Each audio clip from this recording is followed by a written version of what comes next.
So my wife really enjoys her Lexus SC430, but then she said one of the headlights was going bad and flickering, and I thought, well, I've replaced tons of headlights. This should be no problem at all. And then I found out these things are pretty exotic. They run at like 20,000 volts and are about 40 or 50 bucks a piece. And I thought, should I really do this? But then I thought, back off, man. I'm a scientist. So off to the internet I went, and some nice person posted this service manual information about replacing the headlight, and so I started to dig into it. So the real issue with replacing this headlight bulb seems to be the fact that you need to pull the front bumper cover off in order to get access to the headlight assembly. That's really where the work is. And for doing something like this, really it's not so much hard, it's sort of fussy because there are these little clips and bolts in random places and such. So that's why these instructions are actually pretty valuable. And I'll provide a link in the description so that you can get this document. So they start off with removing these 3 bolts that hold the grill on, and then there are some clips as well. So these combined with the bolts underneath are what release the front bumper cover. And I didn't actually remove the bumper cover, I just kind of pulled it out so I could get the headlight assembly out far enough to get access to the back of it.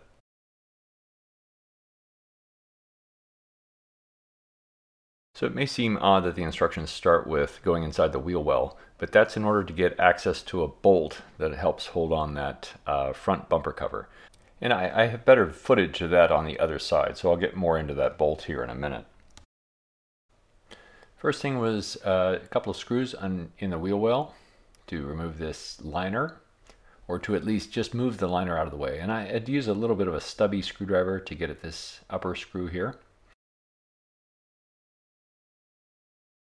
So now underneath the car there are a whole series of bolts that hold the front bumper cover to the this undercarriage cover, and then also just I think to the frame, but they're very easy to take off.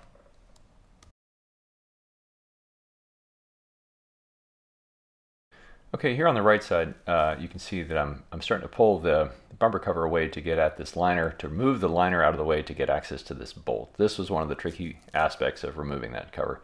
So once you've got access to it, then it's no big deal really. I just used a regular socket to get that off, but then that releases, that's the final bolt on this side to release the cover.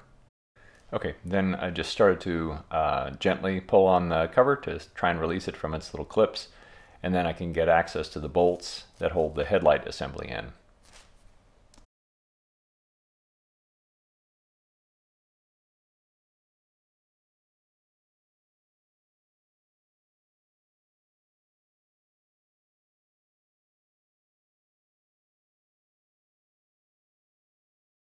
So this nut on the right side holding in the headlight assembly was also pretty tricky.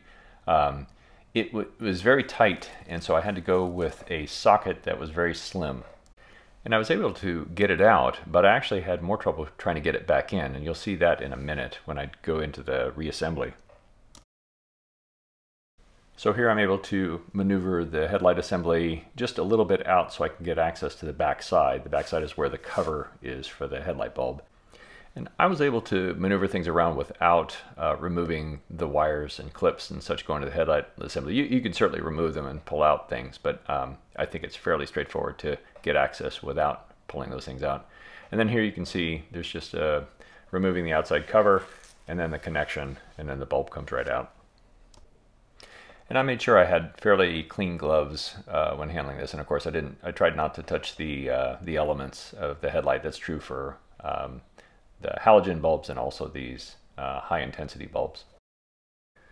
Okay, once the bulb is in, now let's just start to go through the reassembly process. There's the twist on connector here, and then the cover also just twists on, and then it's just a matter of maneuvering things back into place.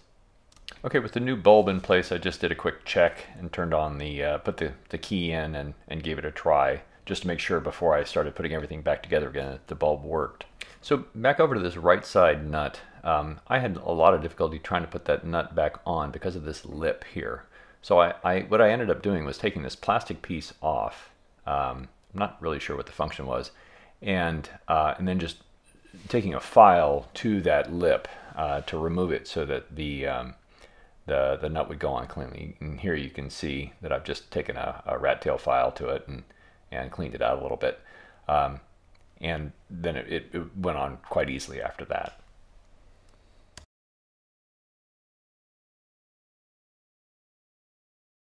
So now I moved on to the left side headlight assembly, and things went pretty much the same there, though interestingly enough that nut was actually much easier to access on this side, so it was just better clearance for some reason.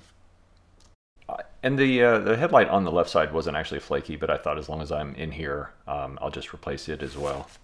And same as on the other side, I did a quick check of the bulb before I started putting things back together. So I read a bit on the web that some folks have also had issues with the ballast for these HID lamps. And so here's the ballast.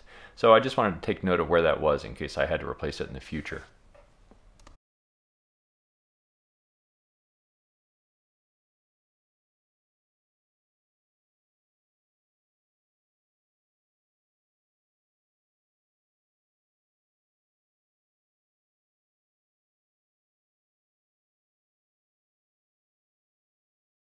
Okay, with the headlights replaced and the headlight assemblies back in place, it's time to start putting that front bumper cover back into place. And this isn't, again, it's not hard, but you just have to get everything aligned. One thing I missed was that those clips underneath there's some over-under alignment that I didn't see until later. So it's a good idea to keep an eye on how it fits underneath at this while you're fitting it and before you start to bolt it together.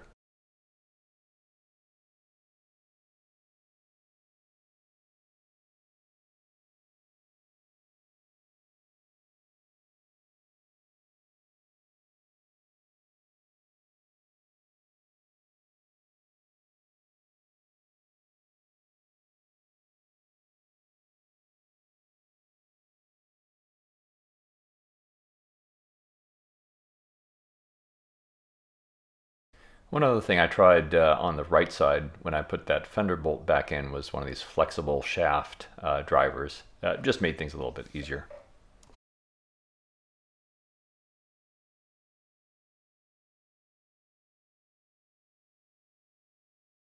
Okay, with everything back together and both headlights working, we're going to call this a success.